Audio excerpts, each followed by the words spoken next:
Assalamu alaikum wa rahmatullahi wa barakatuh. Ladies and gentlemen, my name is Abe Karar, and I am a partner at Fintech Galaxy, who manages the digital transformation arm of the business. And I am very privileged to be here with you today. I'm very excited to be moderating this session with a panel of some of the esteemed and most experienced in the field of Islamic Fintech. As you all know, it's a very exciting and very important area of development in financial services. We've seen a tremendous shift when it comes to fintech as a whole. And now we're realizing that, fintech in itself can actually also help with facilitating and empowering Islamic finance, which has been also on a great trajectory and moving with very strong pace. Now, I'd like to take a moment just to introduce my fellow panelists, and then I will ask each and every one of them to provide a bit of an introduction about themselves. I am, again, privileged to have with us Mansi, the founder of Mangos Ventures. We also have Mr. Mohamed Sahli, the CEO of Withaq, and Mr. Ayman Sijini, the CEO of the Islamic Development Bank. So, gentlemen, I'd like to start off by asking Mr. Ayman if you would like to just introduce yourself and your company, and maybe give us a bit of a background on how you define Islamic fintech and why it's an important area of fintech. And then we'll go through and we'll have Mohamed Sahili followed by Mansi with the same. Go ahead, sir. Sure. Bismillah ar-Rahman ar-Rahim wa salatu wa-salam ala Sayyidina Muhammad. I'm Ayman Sijini. I'm the CEO of ICD, Islamic Corporation Development of the Private Sector. We are part of the Islamic Development Bank. We are the private arm that takes care of all the private sectors in our 55 member countries. So under me, we have 119 financial institutions to which we provide line of finance, and we have financial transactions with them. Another business that we have is debt capital market, issuance of sukuk. We do have asset management.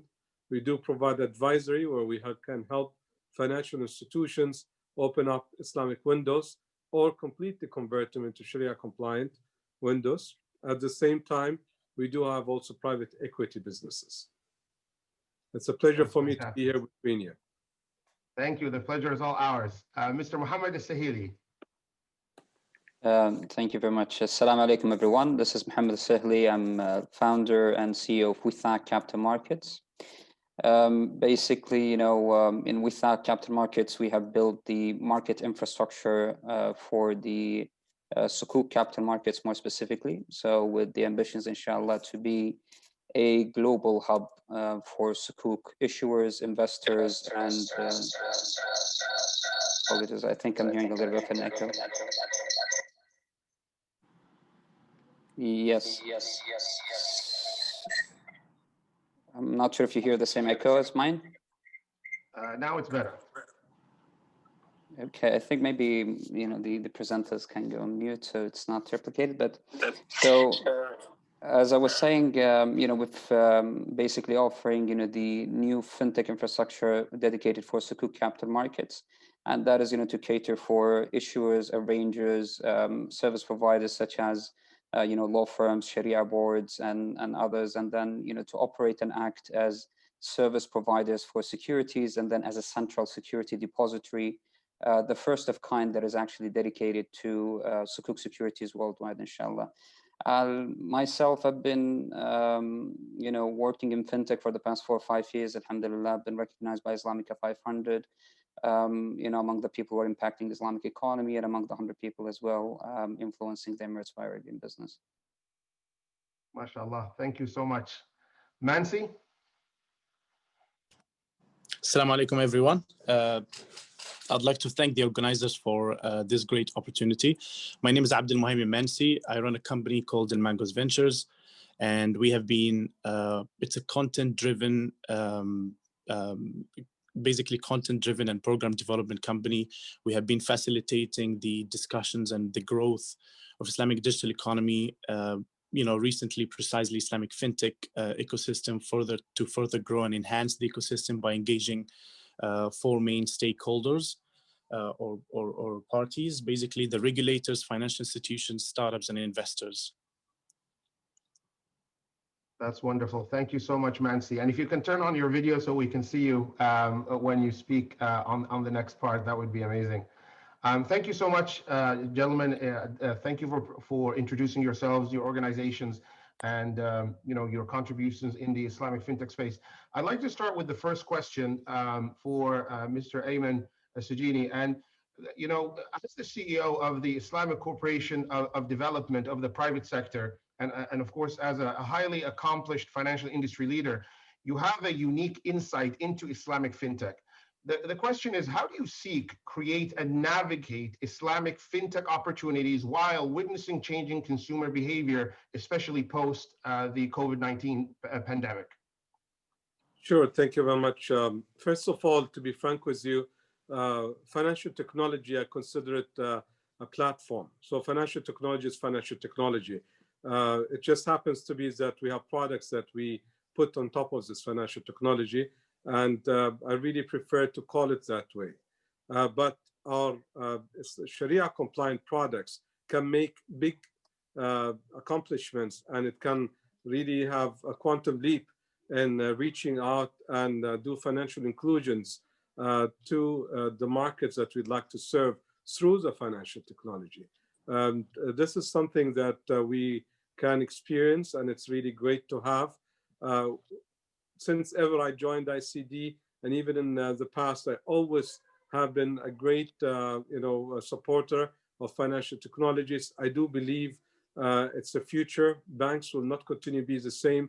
The brick and mortar will be disappearing very, very fast. I personally maybe have not visited my branch of my bank for the past 15 years or so. So it is the future, and it's very convenient, and it's becoming more and more secure, let's say, with time. But also there are also probably, they say, cybersecurity requirements in order to keep it safe. Now, how could these products be distributed? I in ICD, I have established what they call the bridge. And the bridge, what I had in mind is to have all of our 119 financial institutions to be on that platform. By being on that platform, we thought that they'll be able to talk with each other, they'll be able to introduce clients to each other, and they'll be able to find transactions that are benefit between them. On top of that, we'll be able to put actually investment products or opportunities that exist in all of our 55 countries, and really get our 55 countries to have access to this information. So if you are in Saudi and you're interested, let's say, in a transaction in Indonesia, but you never heard about it, but you'll hear about it through our bridge, then you might enter into it. At the same time, we do have a good number of funds that are Sharia compliant.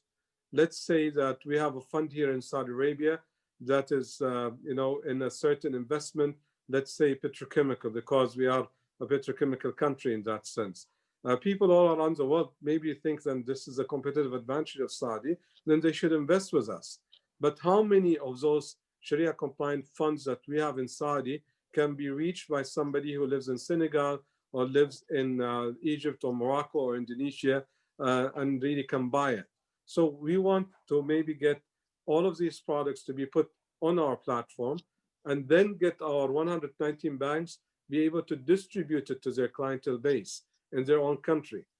At that point, that's where they need to get the regulatory approval and get them to be accepting the products and accept to have it to be distributed to their clientele base. In this way, we'll be regulatory compliant, but at the same time, we'll be able to give out products to our 55 member countries. The reason why this idea came across to my mind, I used to be the CEO of Barclays, and in Barclays, I used to have Barclays Wealth and Barclays Capital under me. So in the Barclays Wealth, we had, believe it or not, almost 35,000 to 40,000 products, investment funds, and other alternative ways for our clients to pick and choose from. So how many do we have in our member countries in their banks when they deal with their bank to have this much of products? And this is why I think if I take the products from Indonesia, I take products from, let's say, Morocco, Egypt, Senegal, Saudi Arabia, Turkey, and really put it from Pakistan and all the 55 member countries into this bridge, everybody then gets to know about it, first of all. And then they start demanding it. They want to look at it, and they will ask their banks to give them those products because their performance is good, because their fits their interests or their investment gap or so on. So this is the opportunity that I believe will comes with this. Another thing that I'm interested in is hopefully with time to have, as I say, crowdfunding and investment products or opportunities in some of our countries, because sometimes access to regular financing from banks is not that easy, especially when it comes with venture capital or even private equity side. And maybe here it might become an opportunity to do so, and it might help, enabling the private sector to get to the next stage. In some of our financial institutions, we found out that they have excellent financial technology, whereby they had been able to have financial inclusions of some of their clientele base that used to live in mountains, and it used to take them 4 hours to 5 hours to reach to the closest branch. Now they can provide their products right there at their clients. The clients can actually find ways to do transactions, banking transactions, transfer money, receiving money, all technologically. So alhamdulillah, they are Sharia compliant banks. And by that, we want to call them maybe, financial technologies that have Sharia compliant products on top of it. But nevertheless, this is the future. And I'm a strong believer this is the way how we can connect our world together. And it will be a much more, as I say, world that is connected with each other, and we get to know about the opportunities. So this is my overview on this. That's amazing. That's very insightful, Mr. Ayman. Thank you so much. I have, you mentioned, the bridge, and the bridge really seems to facilitate as a real, like you said, it's connecting and it's facilitating. So it's on the infrastructure side of things. You also mentioned an aspect around, having the regulatory approval in order for a product that might become available on the bridge from one country become accessible in another country. So I wanted to just maybe do a bit of a double click and dive in a bit more on, some of the things that you believe need to change in order for a concept like the bridge to work, and in order for Islamic fintech to grow even more globally. If you can share some insights on that, that would be very helpful.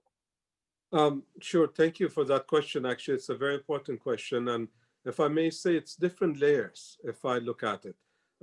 Let's take it from a regulatory point of view all the way to the receiving end. So the regulators have lots of them in our 55 member countries. They have what they call a sandbox, as you all know, and in which you can actually test the product that you have. The regulator gets comfortable with it. And then once the regulator is comfortable with it, then they can go ahead with it, like in Malaysia, like in Bahrain, like in Saudi Arabia, like in other countries around the 55 member countries. They have really have shown lots of steps, and lots of new technology have been introduced because they were able to have this sandbox. And I think this is a great importance. Of course, the regulators have started also to create some regulations, and they have also trained their own people within the regulatory environment to accept also these concepts, because it's not necessarily everybody's cup of tea, right? And not everybody is really that comfortable to have their money to be somewhere on a document, somewhere on cloud, somewhere by somebody maybe in other parts of the world, maybe managing some of their technology maybe requirements and so on, meanwhile accepting it in the country, and maybe from regulatory point of view, and they are naturally need to be protective and really controlling to make sure they keep safe places for their population that they're responsible for. But with time, they get comfortable with the regulation and they put the right policy and procedure in place, and they monitor it correctly. I say, inshallah, then that is the first good step in the whole progress. The second one is the people themselves that are actually creating these products need to do a lot of themselves, a lot of hard work. They need to put up their sleeves and really test what they want to give to the market.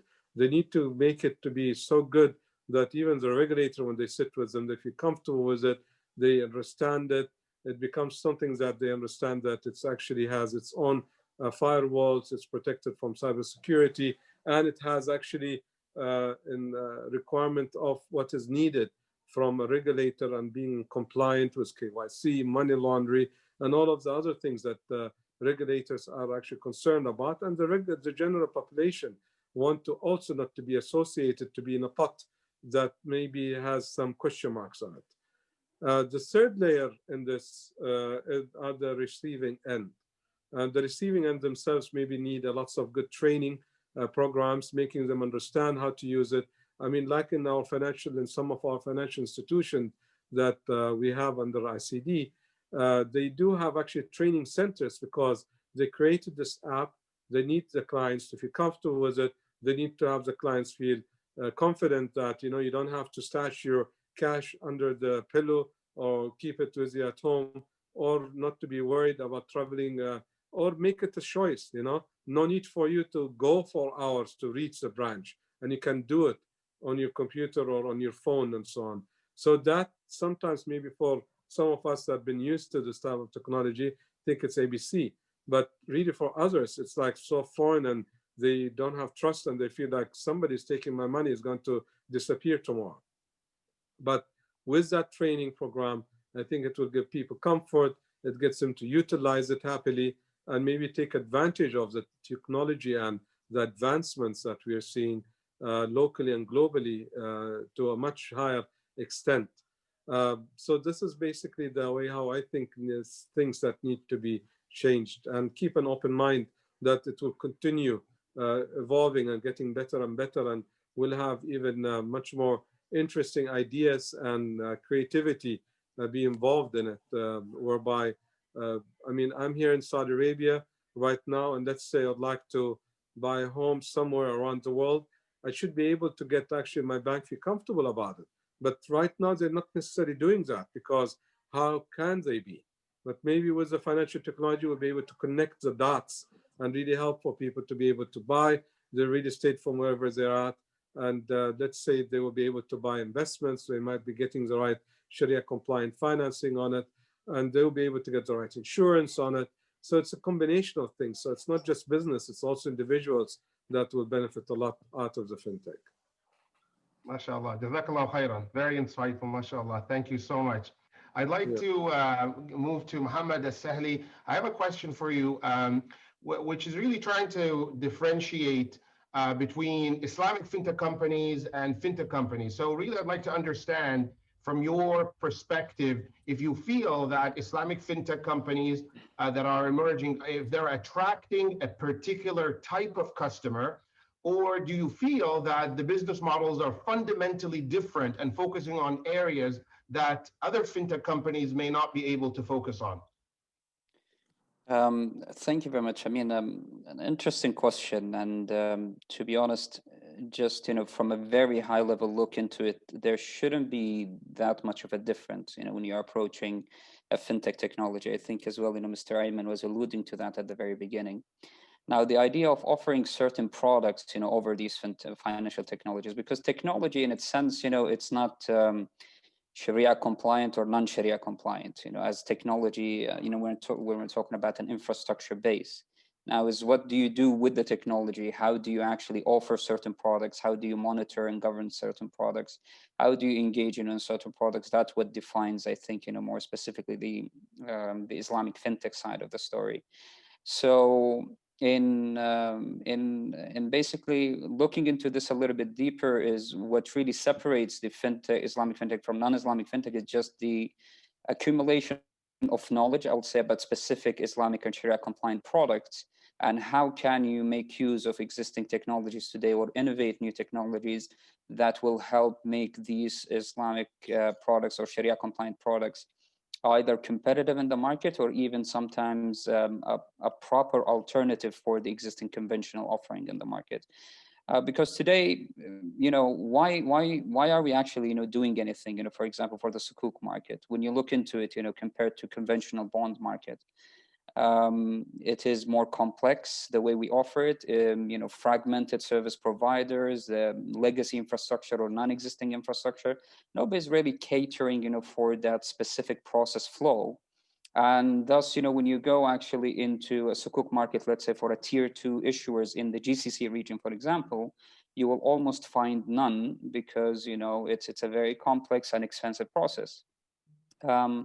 Where, other markets like Malaysia, for example, they're a little bit more evolved into that. They spend a little bit on time, and they're trying to offer something there.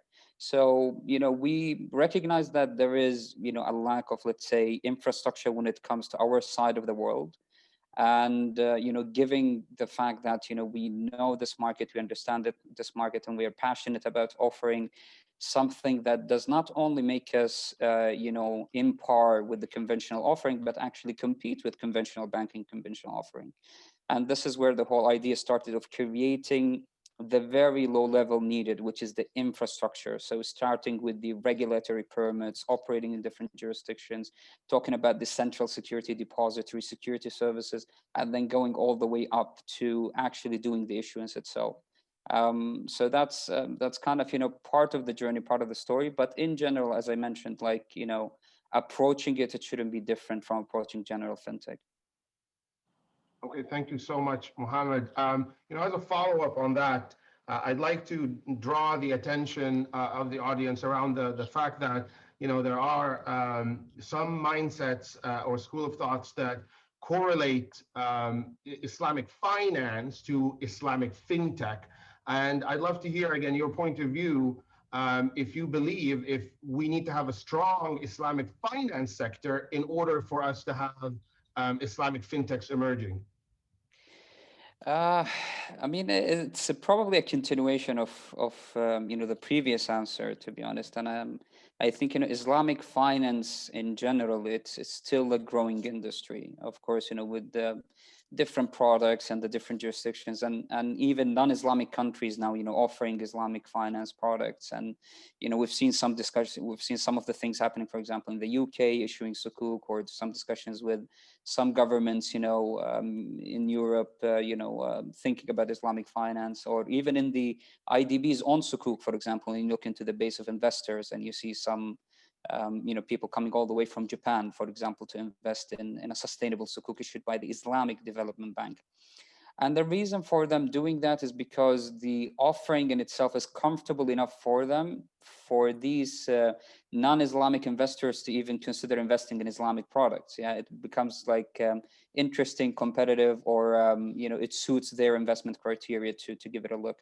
So I guess the Islamic finance industry is growing, and that definitely supports the, let's say, the focus of developing more specific solutions, or fintech solutions that cater for these problems. But I would say that we can still benefit from the tremendous amount of work that has been done already in the fintech space in general, and then look into how to basically use that, or even innovate our own solutions, as we are doing, for example.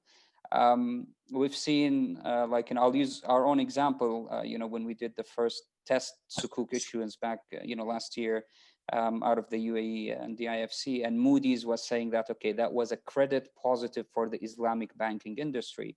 That was quite an interesting thing for us to hear, as somebody who's doing fintech and catering for sukuk as part of the Islamic market. But it does actually have an impact the other way around. So not the Islamic finance impacting the fintech, but actually the fintech now impacting the Islamic finance banking or Islamic finance industry. That's very fascinating. Jazakallah khairan, Muhammad. Thank you so much. I know we have a question from Khulud Al-Harthi, but Khulud, if you bear with me, I just want to ask a question to Mansi, and then we'll come to your question. So Mansi, from an international perspective, what type of trends have you been seeing when it comes to developing in Islamic fintech? And what areas of financial services are the most successful Islamic fintech companies emerging from? That's a good question. I think before I just answer this question, I want to highlight that, just to,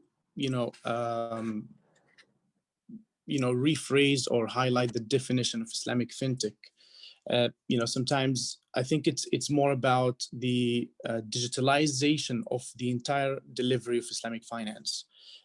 If a company or a new fintech solution or Islamic fintech company based in Saudi Arabia, that's automatically Islamic fintech company.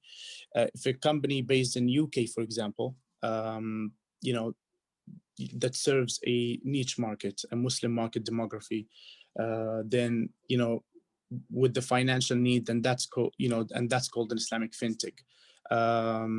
If it's a Sharia compliant, so if the entire business model of the fintech solution itself based on a Islamic values that stays away from riba, interest free, and all of that, then this is a definition of Islamic fintech. There are really tremendous opportunities for Islamic fintech to reach out and improve the traditional way of financial institutions and so on and so forth, sometimes at a lower cost, and enhancing the overall delivery of products and services. And the market is really has a huge potential. I mean, there is around 1.8 billion Muslims around the world. You're right. So you have with this demand, and it just continues to grow. With this demand, you have solutions. People need to go and take Islamic loans. People need to go and do home financing the Islamic way. People need to, to finance and buy car the Islamic way, and so on and so forth. There's demand, and this demand is growing. And how you meet this demand by coming up with constantly Islamic fintech solutions within the, of course, fintech areas that serves to this huge demand. To answer your question, I think the Islamic fintech, what we see globally right now, from end of last year up until now, to my knowledge. So if we take Saudi Arabia as an example, there is really, I think the two Islamic fintech pioneering companies that I know back of my mind right now is one of them is a company called Bidaya Financing. And what Bidaya do is basically they do home financing completely. The entire process it's completely digital. So you can buy a property in Saudi Arabia, entirely online, applying through the mobile app. They have some branches. I think it's KYC requirements, but the entire process is done online. So Bidaya in home financing is a perfect Saudi example of Islamic fintech. The second one, I think it will be Wahed Invest, which is recently has been coming to Saudi Arabia, I think last year. Globally, what we see a really good, indeed a high time for Islamic fintech. This year alone, we witnessed around 28 or 30 new companies within the Islamic fintech ecosystem. All right. So we have had around 28 companies submitting their I would say their solution or fintech solutions recently at our new recent event, which is the Islamic Fintech Week, which was also interesting, right? So we had 67 countries participating with a participation of around 2,000 people. It was really interesting. So when you look at, for example, Australia, there's a new, and these are like startups and already operating companies, right? So in Australia, you have a company called Cognitive View. In Malaysia, you have a new company called Etherupt. You have in the investment side, you have in Nigeria, Halal Invest.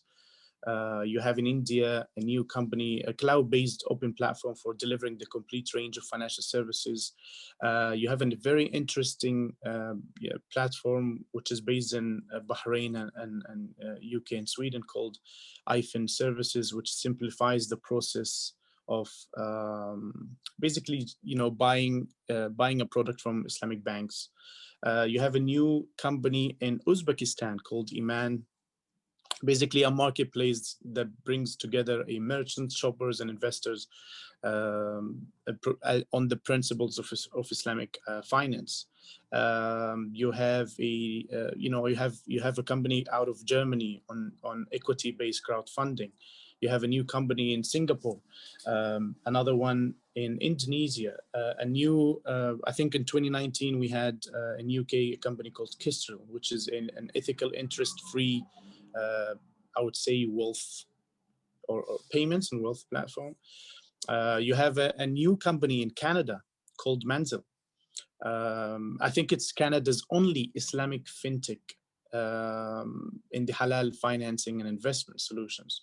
You have a new digital bank. You see a rise of digital banks. So we started last year the first Islamic digital bank or neobank in Europe was launched by Al Baraka Bank, which is Inshad. It was launched in Germany, and next year they're planning to expand to France and London. On the same year, you have had you saw a new digital bank called Risk in the UK, and there are 2-3 other coming. So there's really good. It's a high time for Islamic fintech, indeed, and with the support of regulation. That can be, the support of regulation in certain countries, this growth is really encouraged and supported by the government and the ministry, Minister of Finance, for example. I think if people want to access this report, I can definitely, I don't know how to share it, but maybe they will have to request this report through perhaps an email. Maybe Brother Sagar or the organizing committee can share my email address, and I'm really glad to share the entire report. It's around 55 pages, but glad to share it.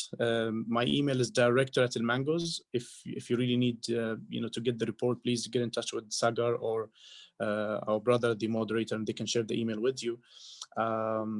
With regards to the Islamic fintech in general, I think Islamic fintech can really play a good, more effective role as a solution to these challenges that we see in financial inclusion, inclusivity, and so on and so forth. What we also see globally that financial institutions, people used to say that financial institutions are really staying away from, they're considering fintech companies are a threat. But what we see with certain financial institutions that they have actually set up a new division within their banks, right, to encourage and drive the fintech growth. So when you look at Al Baraka Bank, okay, Al Baraka Bank in Turkey, they have set up a new division with focus on Islamic fintech, and they have already developed 3 companies or 3 startups within this division, and one of them is the digital bank, another one in the payment sector in Turkey, which has been acquired by another company, and also in Turkey you have Sberbank in Russia. So, and by the way, these products or these solutions are led by the bank team itself. Right. So Sberbank, you have in Russia, they have supported the same team who's working with the bank. They are the same team who launched something called Pay Zakat within the zakat sector. And I think recently, I think everyone saw that they have released a new mobile app. And then you have Bank Islam, right, which is really, and CIMB Bank in Malaysia, which is trying to really lead this area. Emirates NBD in Dubai, and other banks in Indonesia, and so on and so forth.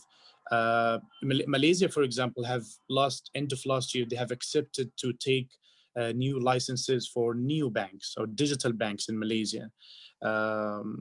So there's really interesting. Last week, I think we saw that Oman. So Oman, we started the discussion of Islamic fintech in Oman in 2018.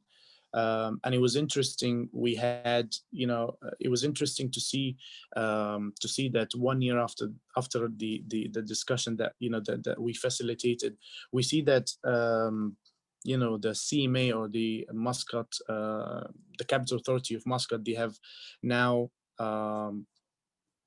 I would say, recently launched a targeted market, consultation for an exchange trade fund, ETF, policy framework, which also covers the Islamic ETFs, the guidelines, and they have also crafted to introduce the, to provide more liquidity and to serve as an alternative investment platform for individuals and investors. But also, I see that there is a, if you look at and that's interesting because that's in the Islamic crowdfunding and Takaful blockchain project. So that's interesting because when you talk about Islamic fintech, you see that, investment, crowdfunding, P2B, digital banks, but you don't see Takaful tech or, the insurance or Takaful tech. I think, globally, they're not exceeding 2, if actually they exist. There's a new one coming in Malaysia,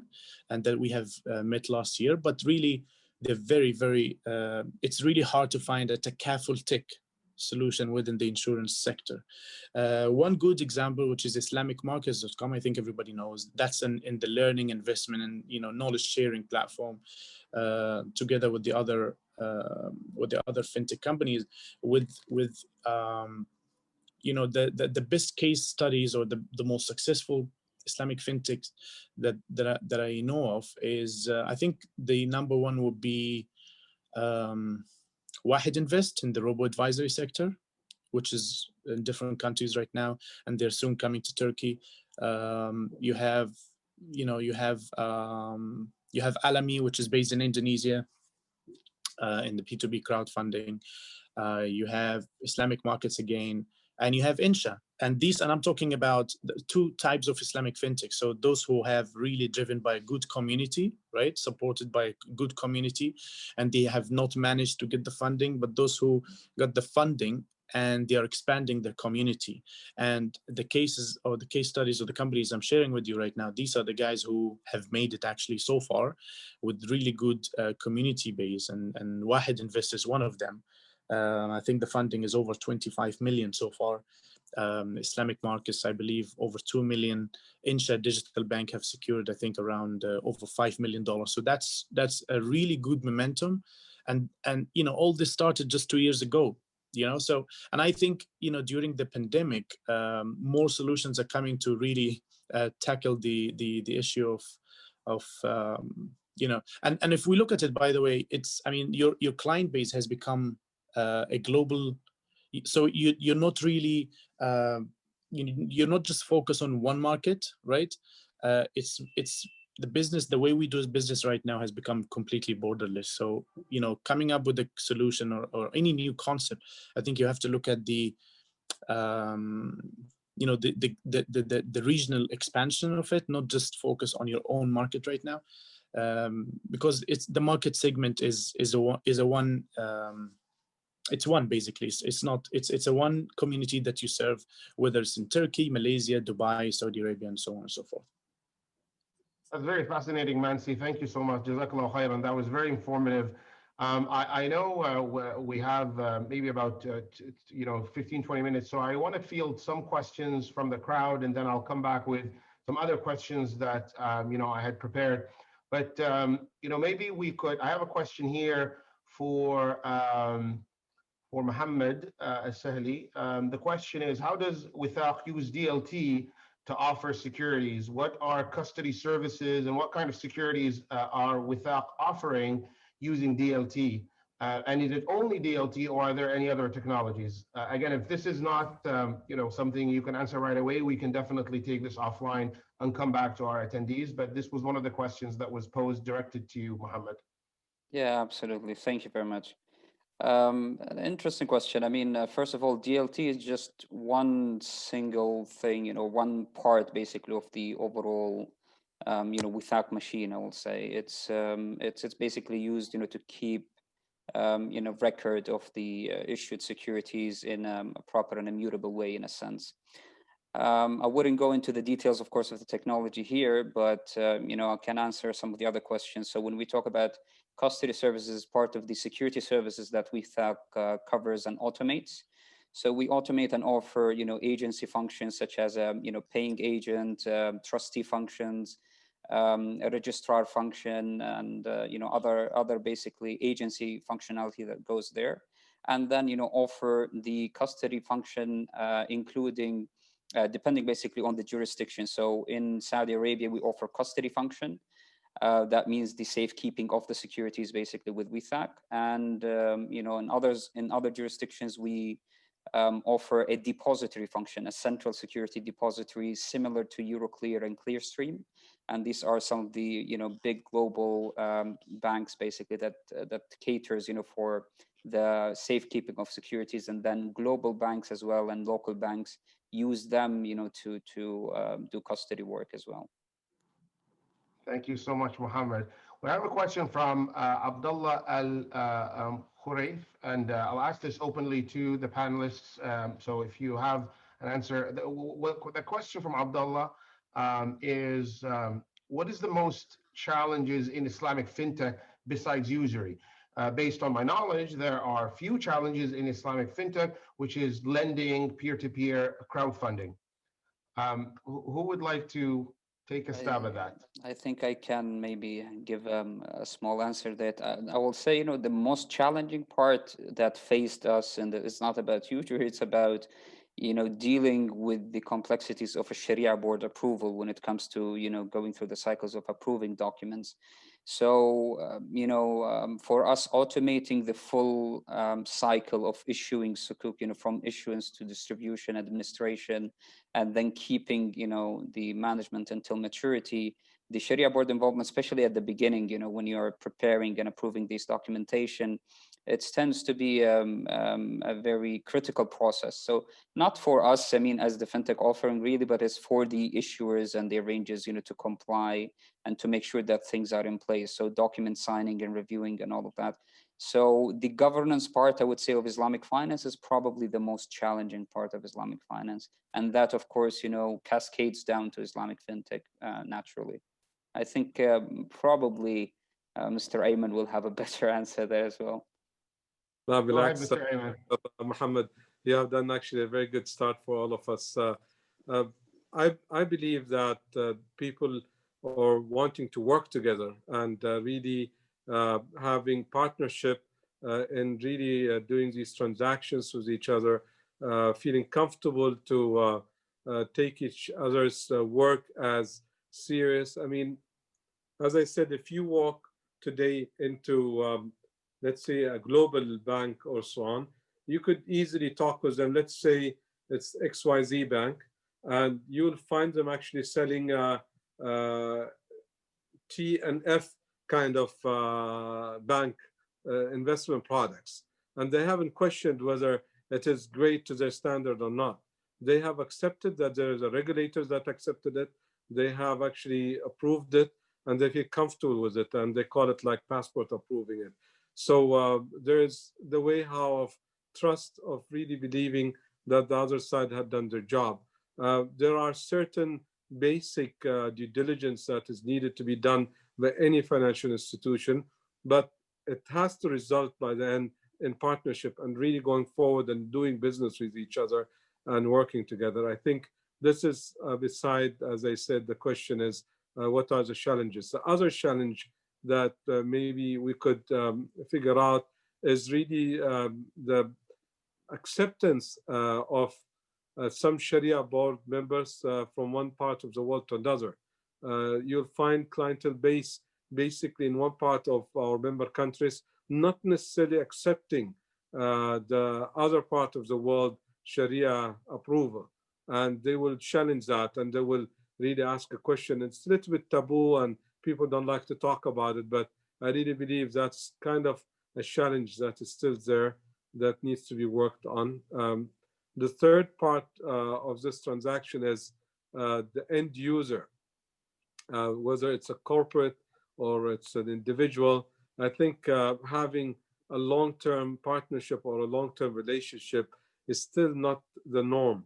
It's kind of still in lots of parts hit and run kind of relationship. And rather than really thinking that we're here together and we would be so happy to say we've been partners for the past 10 years, 20, 30, 40, and really be proud that the first century went by and we've been working together. That's something that we still need to achieve and work on. Yeah. Jazakallah khairan, Mr. Ayman. I know there was a question from Masha'al, actually a couple of questions, but for the sake of time, I'm going to ask Masha'al if you just want to unmute your phone and direct your question to Mr. Ayman. I believe you mentioned you have a question for him. You can go ahead.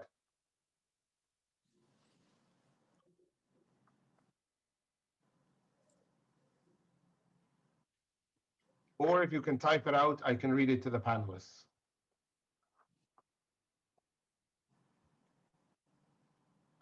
While Masha'al figures out the question, I did have a question for Mansi. Mr. Ayman mentioned a few times that there's 55 member countries. I know that mashallah, Mansi gave tremendous number of examples, and some of the jurisdictions that resonated were the likes of Indonesia, Malaysia, Turkey. And some really other great examples globally, but these ones came up quite a few times. So I really wanted to ask you, Mansi, which areas are emerging as the largest Islamic fintech jurisdictions, on a global scale? And also, in your view, what needs to change for a leading Islamic fintech sector to be developed in the Middle East? That's a good question. And I think Brother Ayman mentioned one key word, which is the globalization of regulation. Honestly, I really believe that, and we have discussed this previously, and Brother Ayman was also one of the respective panelists. I think a globalized regulation that needs to be addressed and discussed in an innovative manner, in an all-inclusive settings, that is really important. I think it's imperative to that large-scale collaborative efforts to ensure, access to capital development of talent, customer education, regulation, how to seek and create, navigate Islamic fintech, while witnessing, the constant change in consumer behavior post the pandemic as well. So this pandemic has changed a lot of things. I think not just the business model, but it came and everyone's mind shifted to a new norm, perhaps. So how can Islamic fintech development around in Asia, Middle East, Europe, and North America can really be if it can be a global phenomenon? I think we would hopefully, and we would be witnessing more strategic collaboration with certain stakeholders, and in order for this vision to be fulfilled, there has to be a certain. So let's say if we take Turkey, Malaysia, and Indonesia, there are currently discussions that how can, if someone goes to Malaysia right now, an Islamic fintech company goes to Malaysia, how can this same company access the regulation and maybe potential government support and funding in Turkey or in or Indonesia? And these are and this is done basically by the authority, not really corporate, not it has to be led by the regulators and the authority itself. I would take Malaysia, to answer your question. I would take Malaysia for the Islamic fintech, the largest Islamic fintech jurisdiction. I think one of the efforts that Malaysia has done is setting up recently, that's done by two entities, right? So that's the MDEC, which is championing everything in the Islamic digital economy / digital economy agenda. What I really like about this government entity is that 2 years ago, they have realized that there's huge potential within the Islamic economy sector, and I'm talking about Islamic economy, right? So talking about finance, food, tourism, modest fashion, education, and so on and so forth. So they have set up a new Islamic digital economy division to focus on the growth of the halal sector, right, or Islamic economy sector, and that's one. Two, Minister of Finance recently, they have been really putting so much efforts in developing a framework for the Islamic fintech. So We have created a fintech hub or a fintech park that becomes a, an environment for companies to come connect, relate, basically to really, spur rapid growth, to ensure a good and a structured manner of a controlled, like test bidding or sandbox environment. They are really giving a good support in terms of community talent building programs, collaboration. How can we really have a regulatory support to ease the startup process and accelerate it as well. So yeah, I mean, I would really, I think for the Middle East, it's really important to come together. I think the what pandemic taught us all, that collaboration is really key for the growth, either and we're talking about the way how we do business, the way how we collaborate, how we come up with new initiatives. I think collaboration is super important for this ecosystem to thrive and to grow in the Middle East. And I think mashallah, you have brother Ayman who's pioneering this area in Saudi Arabia. ICD with the Mr. Ayman Sajini, when he came to ICD, I really see ICD is really leading this area into Islamic fintech, the collaboration. ICD last year, for example, I think ICD is a really good example for the collaboration. Last year, ICD signed an MOU with a crowdfunding platform led by the central bank, or Bank Negara, to use their technology, to access, for them to access fund throughout their member countries, and I think this is one of the main highlights that happened last year. So this is really a good example for ICD and how ICD collaborated and working strategically with Islamic fintech solutions regionally and globally. Thank you so much, Mansi. Thank you very much. Jazakallah khairan.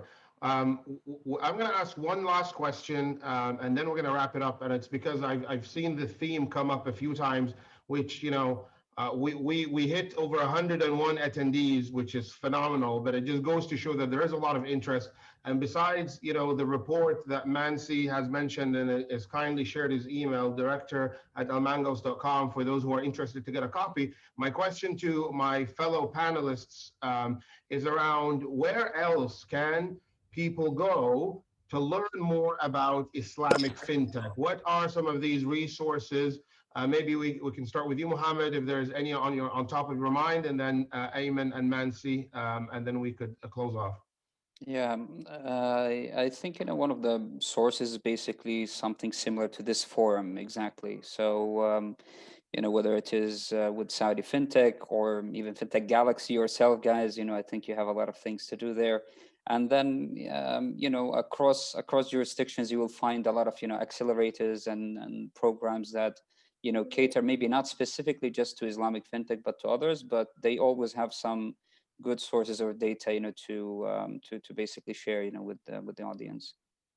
Very good. And Mr. Ayman, any thoughts on your end on where people can go to access more information on Islamic fintech? Well, to start with, again, I would highly recommend people to really go for training courses for financial technology. And I think that would be a good start to start with it. And then maybe think about the Sharia compliant products that we have and how they could be applied to it. The list of these fintechs that have Sharia compliant products in them or been utilized for Sharia compliance products, I really don't have any real list in such a manner in that way. And maybe, as Brother Muhammad just now mentioned, it is the best way how to get it from a forum like yourself. And thank you for your compliment, Mr. Mansi. Of course, maybe you will have the list available for people to really access to and help them on this one. But I believe that's the best way how to do this. And Brother Munsi, hopefully you add us there, on the upcoming report as well. Yes.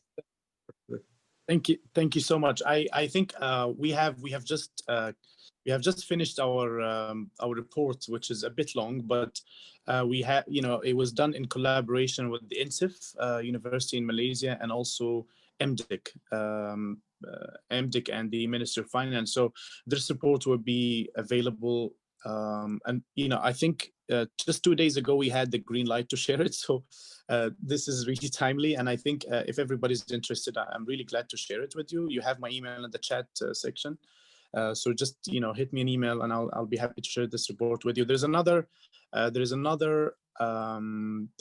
report called Islamic Fintech, and it's done by the MDIC, which is the Islamic Digital Economy Corporation, which is a Malaysian government entity. You can access it through mdic.my, and there is a and there's this. I mean, these are the two platforms, and I think if you want to keep up and keep yourself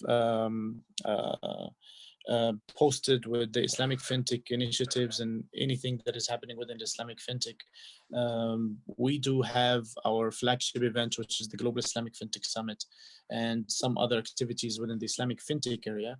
Due to the fact that we have facilitated these discussions, and we were the first back in 2018. So we'll be glad to really collaborate with anyone who's interested to, to connect and to have a more of a courses or customized master classes or trainings in this area in different sectors, connecting with different stakeholders in different countries. We'll be glad to do that. But for the Fintech report, please email me and I'll be happy to share it with you, inshallah, and we can take it from there. Jazakallah khairan. Thank you so much, Mansi.